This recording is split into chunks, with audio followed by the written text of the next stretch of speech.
BJP ಅವ್ರ ತತ್ವ, ಅವ್ರ ಸಿದ್ಧಾಂತ, ಅವ್ರ ನೀತಿಗಳೇ ಬೇರೆ.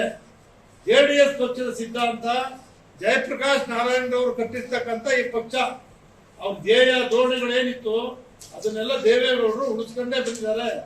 ಅದನ್ನ ಉಳಿಸ್ಕೊಂಡ ಪಕ್ಷ ಕಟ್ತೇವೆ ಹೊರತು ಬಿಜೆಪಿ ಪಕ್ಷದ್ದು ಯಾವುದನ್ನು ಕೂಡ ನಮ್ಮ ಪಕ್ಷಗಳು ಇಟ್ಕೊಂಡು ನಾವು ಮಾಡಲ್ಲ. ಅವ್ರ ತತ್ವ ಸಿದ್ಧಾಂತ ಅವ್ರಿಗೆ, ಬಿಜೆಪಿ ಅವ್ರಿಗೆ, ನಮ್ಮ ಪಕ್ಷದ ತತ್ವ ಸಿದ್ಧಾಂತ ಜನತೆ ನಮ್ಗೆ. ಹೋದಲ್ಲೆಲ್ಲ ಏನಾಗ್ತಾರ ಅದ್ ಹಾಕ್ಸ್ಕೊಂಡ್ ಬರ್ತಾರ ಕುಮಾರಸ್ವಾಮಿ? ಹೋದಲ್ಲೆಲ್ಲ ಏನಾಗ್ತಾರ ಅದನ್ನ ಹಾಕ್ಸ್ಕೊಂಡ್ ಬರ್ತಾರ ಏನ್ ಕುಮಾರಸ್ವಾಮಿ?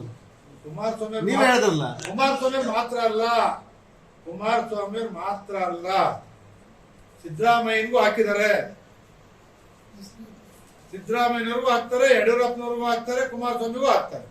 ಅವರೆಲ್ಲ ಯಾರು ಹೋಗ್ತಾರೆ ಅವರೆಲ್ಲರಿಗೂ ಹಾಕ್ತಾರೆ. ಅದರಿಂದ ಅದು ತಪ್ಪು ಹೇಳ್ತಕ್ಕಂಥದ್ದು. ಸರ್, ಈಗ ತತ್ವ ಸಿದ್ಧಾಂತ ಬಗ್ಗೆ ಮಾತಾಡಿದ್ರಿ. ಕಾಂಗ್ರೆಸ್ ಅವರು ಇದ್ದಾಗ ಕಾಂಗ್ರೆಸ್ ಪರ ಮಾತಾಡ್ತಾರೆ, ಬಿಜೆಪಿ ಬಂದಾಗ ಕೇಸರಿ ಸಾಲ ಆಗ್ತಿದೆ ಅಂತ ತತ್ವ ಸಿದ್ಧಾಂತ ಸರ್ ಜೆಡಿಎಸ್ ಕೇಸರಿ ಸಾಲ ಹಾಕೇ ಇಲ್ಲ, ಕೇಸರಿ ಸಾಲ ಪ್ರಶ್ನೆನೂ ಇಲ್ಲ. ನಮ್ಮ ವಿಧಾನಸಭಾ ಚುನಾವಣೆಯಲ್ಲಿ ಪಕ್ಷ ಒಂದೇ ಸೈಡ್ RSS ಬಗ್ಗೆ, ಹಿಂದೂ ಕಾರ್ಯಕರ್ತರ ಬಗ್ಗೆ ಕುಮಾರಸ್ವಾಮಿ ಅವರು ಮಾತಾಡಿದ್ರು. ಈಗ ಯಾಕೆ ಮಾತಾಡ್ತಾ ಇಲ್ಲ RSS ಬಗ್ಗೆ? ಆಗಿದ್ರೆ ನಿಲುವು ಆಗಲೇ ಬಿಜೆಪಿ ಬಂದ ತಕ್ಷಣ ನಿಲುವು ಚೇಂಜ್ ಆಯ್ತು ಕುಮಾರಸ್ವಾಮಿ ಅವರು. ನಮ್ದು ಯಾವುದೇ ನಿಲುವು ಚೇಂಜ್ ಆಗಿಲ್ಲ. ಅವ್ರ RSS ಬಗ್ಗೆ ಆಗಲಿ, ಬಿಜೆಪಿ ಪಕ್ಷದ ಬಗ್ಗೆ ಆಗಲಿ, ಪಕ್ಷದ್ದು ಅವ್ರ ಪಕ್ಷದ ಅವ್ರಿಗೆ, ನಮ್ಮ ಪಕ್ಷದ ನಮ್ಗೆ. ನೀವು ನೋಡ್ತಾ ಇದ್ದೀರಿ, ಜನತಾ ಸಿದ್ಧಾಂತವೇ ಬೇರೆ.